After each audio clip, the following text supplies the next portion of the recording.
Hoje nós falaremos em Hebreus, capítulo 12, de 4 a 11, a disciplina de Deus. E eu queria pedir que você mantivesse a sua Bíblia aberta, porque nós iremos lendo à medida que a exposição prossegue. Os sofrimentos que nós passamos aqui nesse mundo e que acontecem com todos os crentes em Jesus Cristo, eles têm diversos objetivos, de acordo com a Bíblia. Eles não são sem motivo. Nada nos ocorre, nada nos acontece que não tenha um propósito, inclusive as coisas ruins, os males que nos chegam. A Bíblia nos fala de alguns objetivos que Deus tem quando isso acontece conosco. Por exemplo, desapegar o nosso coração dos bens materiais, fazer-nos ansiar e desejar mais o mundo vindouro, o mundo futuro, nos manter humildes e dependentes de Deus, porque estes sofrimentos mostram o quanto nós somos frágeis e quão Deus é poderoso, e finalmente fazer com que nós demos ao mundo um testemunho de paz e mansidão em Cristo Jesus, mesmo debaixo do mais intenso sofrimento. Provavelmente, de todos os propósitos que a Bíblia apresenta para o sofrimento do cristão, é aquele que Deus tem de, com o sofrimento, nos corrigir de erros de caráter, de conduta e de crença. Não quer dizer que, e aqui eu quero que você preste atenção, isso não quer dizer que todo sofrimento que nos acontece, ele é decorrente do castigo de Deus por um pecado específico. O que eu quero dizer é que, frequentemente, o sofrimento é usado por Deus com o fim de nos corrigir o caráter, de fazer-nos crescer, de desenvolver em nós uma fé robusta, uma fé verdadeira e outros propósitos que nós já mencionamos aqui. A Bíblia, quando trata disso, usa diversas figuras. Talvez a mais conhecida é aquela usada pelo apóstolo Pedro, logo no início da sua carta, em que ele compara os sofrimentos a uma fornalha, e uma fornalha com fogo ardente, muito quente mesmo, que tem como objetivo purificar o metal e deixá-lo limpo de excrescências ou de acréscimos de material impuro. Assim, os sofrimentos, à semelhança de uma fornalha, eles testam, eles provam, eles purificam a nossa fé, separando-a de elementos estranhos, de dúvidas, de incredulidades, de conceitos errados. Mas aqui o autor da carta aos Hebreus, no texto que nós temos diante de nós e que nós vamos ler, à medida que prosseguimos com a exposição, ele usa uma outra figura.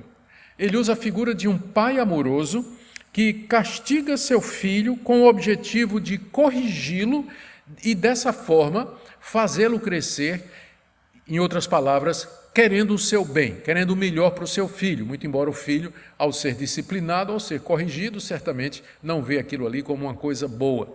Mas o pai amoroso, sábio, que conhece mais do que o filho, ele sabe que é necessário corrigir algumas coisas e a disciplina vem com o objetivo de que isso aconteça.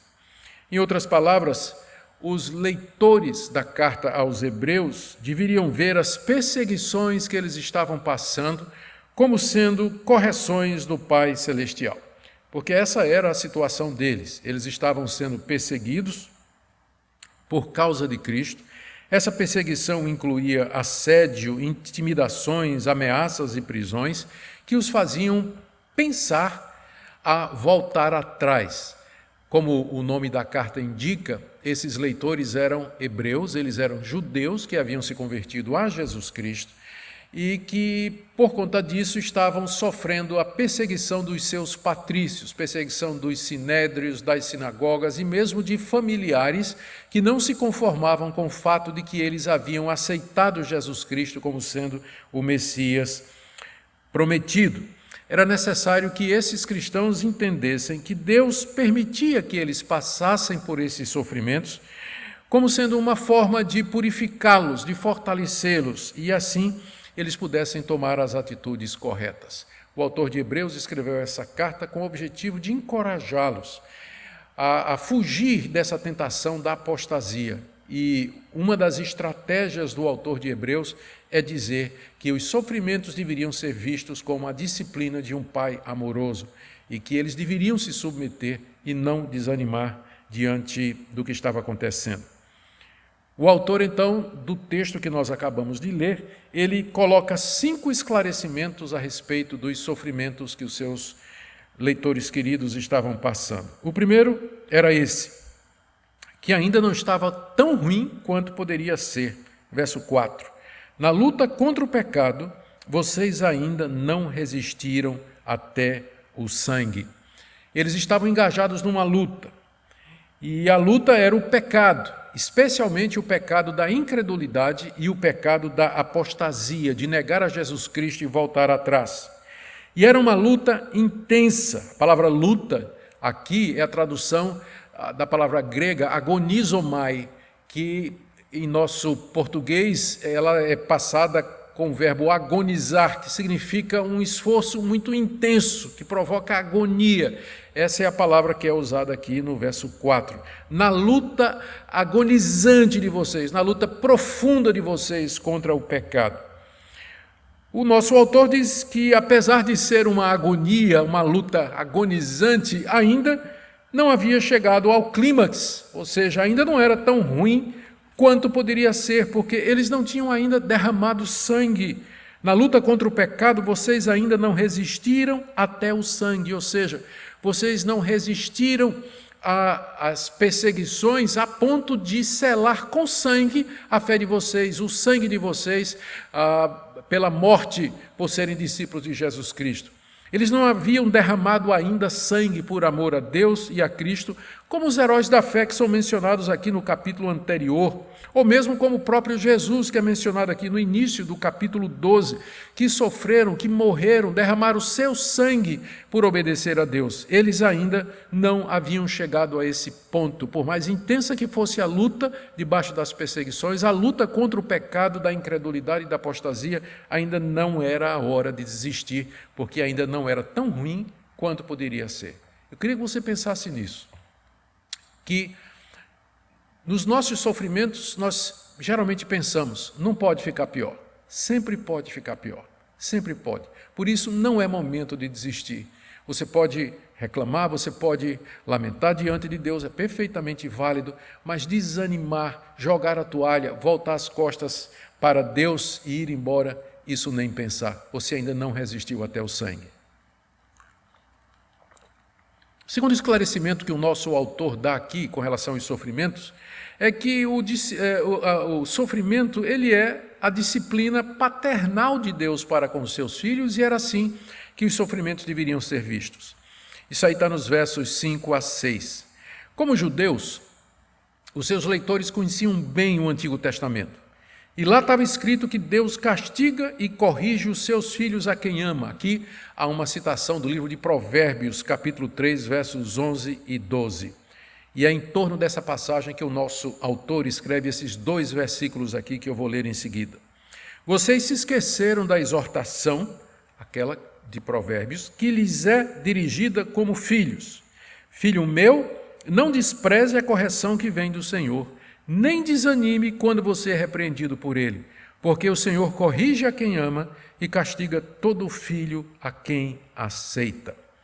Ou seja, Deus castiga e Deus corrige os filhos a quem ele aceita. Por esse motivo, os cristãos que estavam sofrendo deveriam ter 3 atitudes. Primeiro, não esquecer disso. Veja como começa.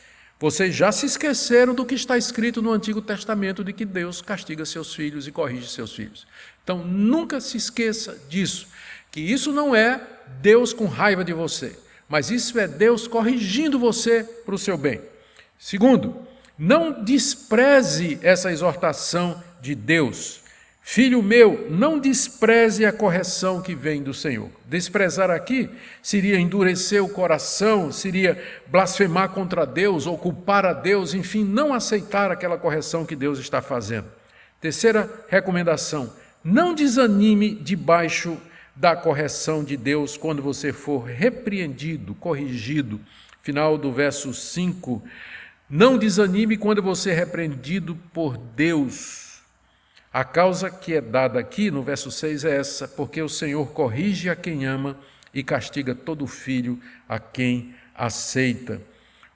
Aqui é um ponto muito interessante, porque as pessoas pensam que ao serem aceitas por Deus como seus filhos, então elas vão entrar num período de grande paz, de prosperidade, onde sofrimentos não haverão, doenças não virão, pobreza jamais haverá, perseguições nem pensar. Contudo, a Bíblia nos ensina o contrário, que Deus corrige a quem ama, porque Deus nos ama, Ele nos corrige, e Ele castiga todo filho a que aceita. Por que Ele faz isso? Exatamente porque Ele nos ama, porque Ele quer o melhor para nós, porque Deus está preocupado conosco. Ele pode tirar a nossa saúde, Ele pode tirar a nossa segurança financeira, Ele pode tirar a nossa esperança aqui nesse mundo e nos fazer voltar para Ele, porque é isso que é o melhor para nós. É isso que o livro de Provérbios ensina e é isso que o autor de Hebreus quer que os seus leitores se lembrem, que está escrito isso, que faz parte do processo de ser filho de Deus, a correção que vem dele, e essa correção geralmente é feita através de sofrimentos, de flagelos aqui nesse mundo.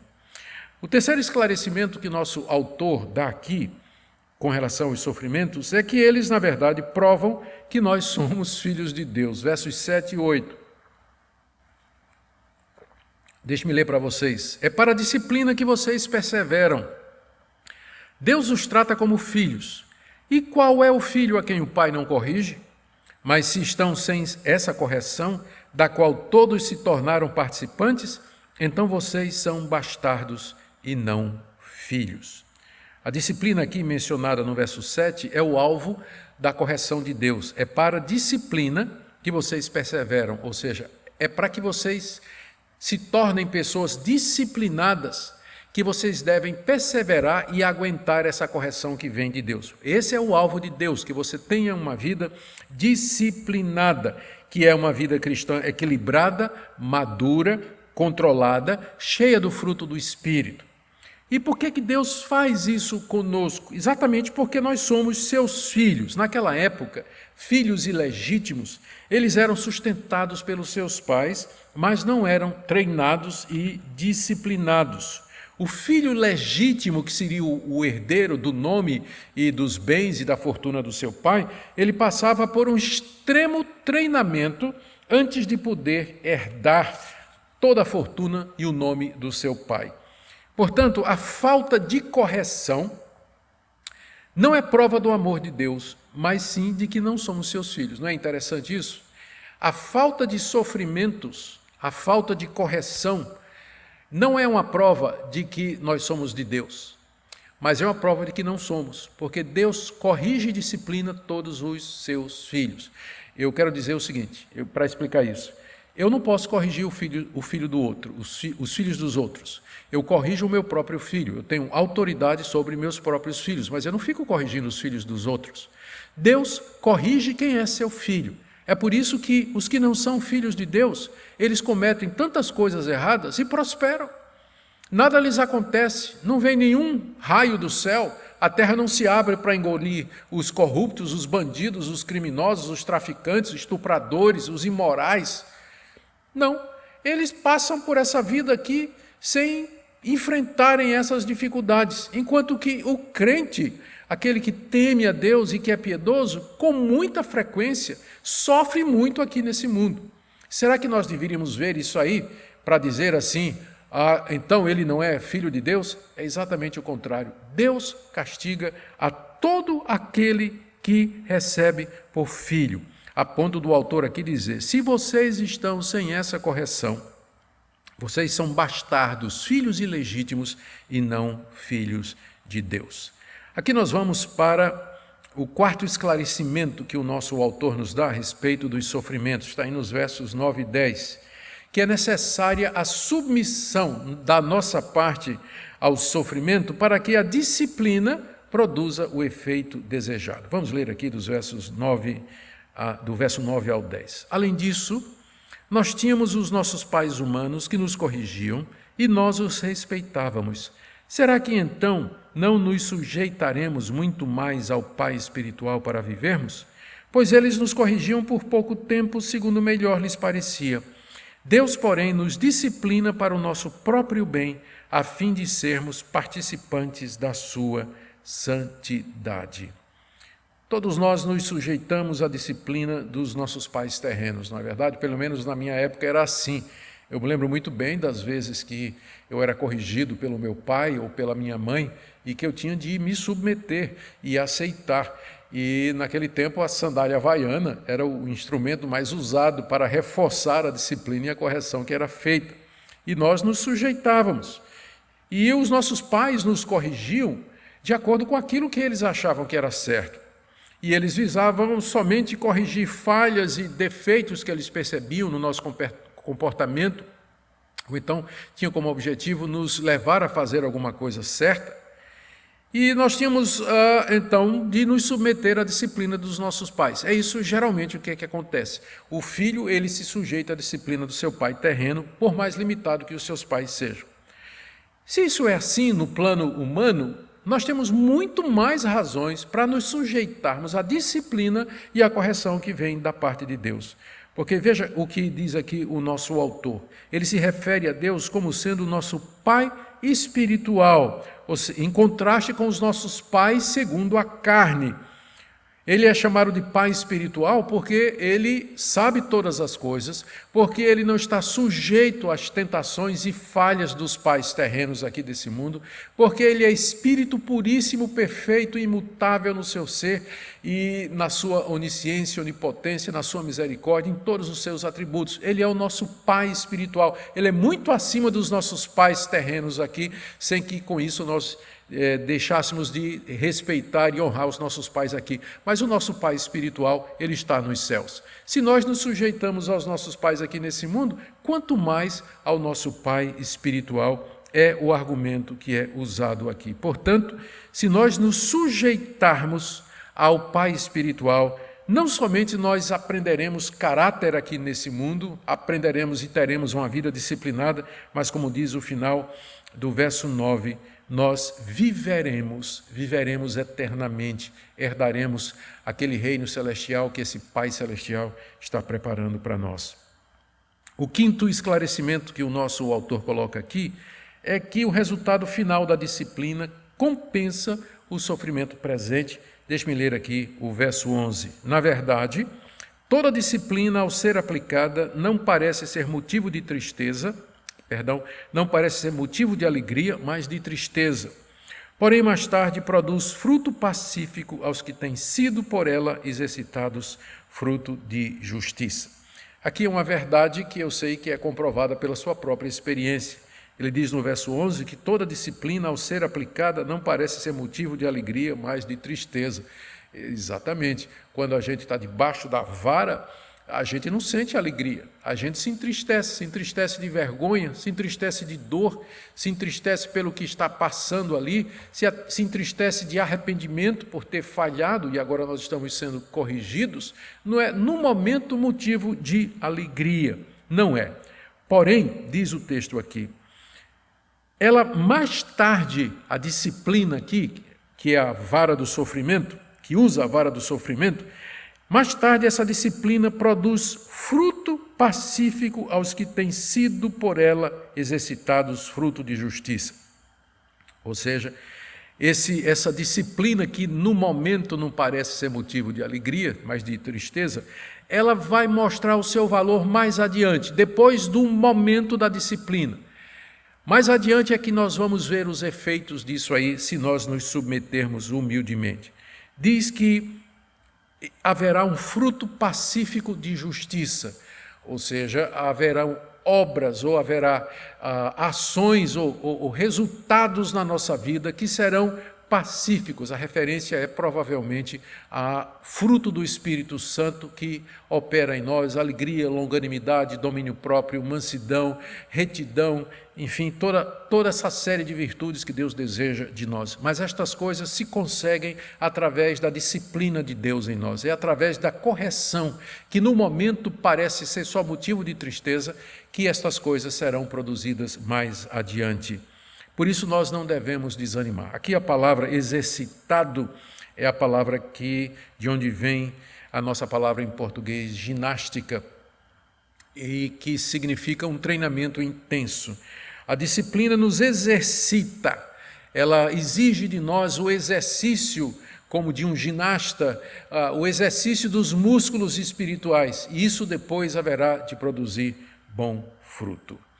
Eu quero então caminhar para o final aqui, tentando fazer uma recuperação, aliás, um resumo, uma recuperação dos pontos principais que foram ditos aqui, resumi-los da seguinte maneira. Os leitores dessa carta estavam passando por intensos sofrimentos causados pela perseguição dos seus patrícios, e eles estavam tentados a voltar atrás e desanimar.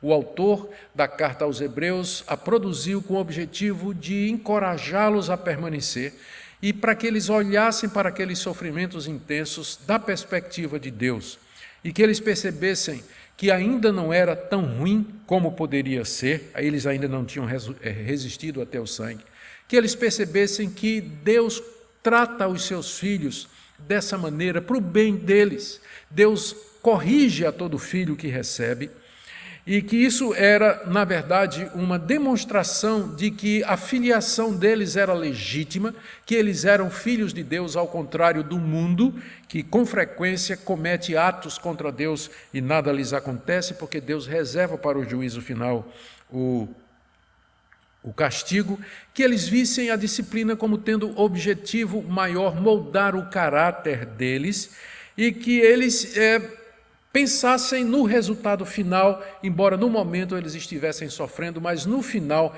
haveria o fruto pacífico de justiça.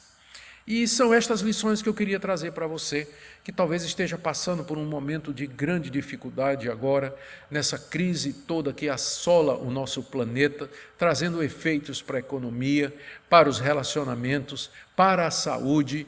Enfim, não existe uma dimensão da vida humana que não tenha sido afetado por essa pandemia. É a hora de você olhar da perspectiva de Deus. Não é que Deus está irado com você, não é que Deus está resolvido a destruir você, mas Deus está usando tudo isso para fazer você crescer. Por isso a minha orientação para você, para vocês que me escutam, é essa. Primeiro, encorajamento mútuo. Se encorajem uns aos outros. Ajudem o que está desanimado. Estenda a mão para que prossigamos juntos, porque tudo isso é passageiro e no final a recompensa nos é oferecida. O fruto pacífico de justiça nos espera no final. Siga a paz com todos e a santificação. Não desanime, não desista do Evangelho de Cristo Jesus, não atribua a Deus falta nenhuma. Com frequência Deus não nos revela os seus desígnios. Então, se você não entende, não quer dizer que Deus está errado. Significa que Ele simplesmente não está dizendo por que Ele está fazendo. Mas porque nós confiamos que Ele é santo, justo e verdadeiro, nós iremos seguir a paz e a santificação, aguardando a libertação do nosso Deus. Cuidado com a apostasia, não são poucos os cristãos que em meio à perseguição, ao meio do sofrimento, abandonam a sua fé. A tentação é muito grande.